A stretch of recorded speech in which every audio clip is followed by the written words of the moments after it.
Friends എല്ലാവർക്കും good morning. അപ്പോൾ ഇന്ന് 8:53 നീറ്റത്. അപ്പോൾ ഇതെൻ്റെ ഫ്രണ്ടാണ്. രാവിലെ അവർ ഇന്നലെ എൻ്റെ റൂമിലുണ്ടായിരുന്നു. അപ്പോൾ അവരിന്നിപ്പോൾ തിരിച്ച് ഗോവയ്ക്ക് പോവുകയാണ്.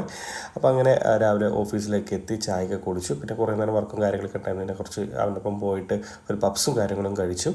മേലെ പോയിട്ട് പപ്സും കാര്യങ്ങളൊക്കെ കഴിച്ച് ക്യാൻറ്റീനിൽ പോയിട്ട് പിന്നെ ഞങ്ങൾ ചെറിയൊരു ഓഫീസിൽ നിന്ന് ഇറങ്ങിയിട്ട് ചെറിയൊരു ആവശ്യം ഉണ്ടായിരുന്നു. അപ്പോൾ എൻ്റെ ഒരു ഫ്രണ്ടിൻ്റെ ഒപ്പം അങ്ങനെ അതൊക്കെ കഴിഞ്ഞ് നേരെ വീട്ടിലോട്ട് ബസ് കയറി. പിന്നെ പോകുന്ന വഴിക്ക് ഒരു ചായ അതേപോലെ തന്നെ പക്കവട കഴിച്ച് നല്ല വിശപ്പുണ്ടായിരുന്നു. പിന്നെ വീട്ടിലെത്തി റെസ്റ്റ് എടുത്തു.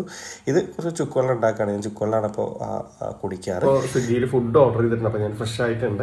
പിന്നെ ഫുഡ് കഴിക്കുക, കിടന്നിറങ്ങുക. അപ്പോൾ ഫുഡ് മേടിച്ചിട്ട് വരാം. ഒരു 2 മിനിറ്റുള്ള ഫുഡ് എത്തും. ബൈ. അപ്പോൾ ഫ്രണ്ട്സ്, നമ്മുടെ സ്വിഗ്ഗിക്കാരൻ വരുന്നുണ്ട്. അപ്പോൾ ഞാൻ കൊത്തു പൊറോട്ടയാണ് ഓർഡർ ചെയ്തത്. അപ്പോൾ കൊത്തു പൊറോട്ട വന്നു. പിന്നെ സോസും കാര്യങ്ങളൊക്കെ ഉണ്ടായിരുന്നത് കഴിച്ചു. അപ്പോൾ ബാക്കി നാളെ